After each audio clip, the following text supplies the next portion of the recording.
छ्या छ्या यस्तो किराहरू चाहिँ कसले खान्छ भनेर घिनाउनेहरूले झन् यो भिडियो पुरा हेर्नु होला। यो चाहिँ खाने चिज हो के, यसमा घिनाउने केही पनि छैन। यसको मूल्य मात्र 120 रुपियाँ केजी रहेछ अहिले। पहिले पहिले हाम्रै धानबारीमा हुन्थ्यो अनि सानो बेलामा मैले अलिअलि खाएको हो। सेलिब्रेटीहरूले त कस्तो स्पेशल डिस मानेर खाइराख्नु भएको हुन्छ, त्यही भएर मैले पनि घरमै लिएर पकाउन आँटेको। यसमा चाहिँ पिठो हालेर ओभरनाइट छोडिदिनु पर्ने हुन्छ अनि यसरी यहाँ भएको फोहोरहरू सबै निस्किन्छ। माथिको गुदी निकाल्दै अनि यसको टुप्पी पनि काट्नु पर्ने हुन्छ। 1 घन्टा लगाएर चाहिँ मैले यति सफा बनाएको हो। यसलाई बनाउन फेरि त्यति सजिलो छैन, एकदमै धेरै मेहनत लगाउनु पर्छ। अल्छीहरूले चाहिँ नखाँदै हुन्छ। फर्स्टचोटि पकाउँदाखेरि चाहिँ मैले घोगी मजाले तेलमा भुटेको थिएँ के, अनि धेरै भुट्दाखेरि चाहिँ त्यो तान्दाखेरि नआउने रहेछ।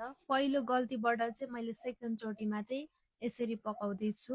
पहिले मसला पकाइसके अनि मात्रै घोगी हालेर पकाएँ। यसरी घोगी मात्रै पकाउनु भन्दाखेरि पनि यहाँनिर आलु या त फर्सी हाल्यो भने झन् टेस्टी हुन्छ। यो चाहिँ घरमा रियरली पाक्ने हो, त्यही भएर मलाई स्पेशल नै लाग्छ के। मेरो मम्मी बुवा चाहिँ यो खानुहुन्न नि त, अनि यसको लाटलुट पनि गर्नु हुँदैन क्या, तर पनि मलाई चाहिँ लिएर पकाएर खा भन्नुहुन्छ। यो खायो भने यहाँबाट तागत पाउँछ भनेर मलाई चाहिँ आफूलाई इच्छा लाग्दैन, तर पनि लिएर पकाएर खा भनिराख्नु भएको हुन्छ। मम्मी बुवाले नखाएपछि म एक्लैको लागि त्यति खाँदिनँ, तर आज चाहिँ भाइ बहिनीहरूलाई पनि इन्क्लुड गरेर पकाउँदैछु। यसमा चाहिँ ड्याम्मै झोल हाल्नुपर्छ, अझ मिठो हुन्छ। घोगी पकाउँदा एकदम सिक्रेट कुरा भनेको चाहिँ यहाँ आलस नभए के तोरी सोरी हाल्यो भने चाहिँ अझ मिठो हुन्छ। आफ्नो आफ्नो स्टाइल हुन्छ, तर मैले चाहिँ यसरी नै पकाएँ अनि उम्लिसकेको छ, मिठो भएको थियो। Thanks for watching, bye by.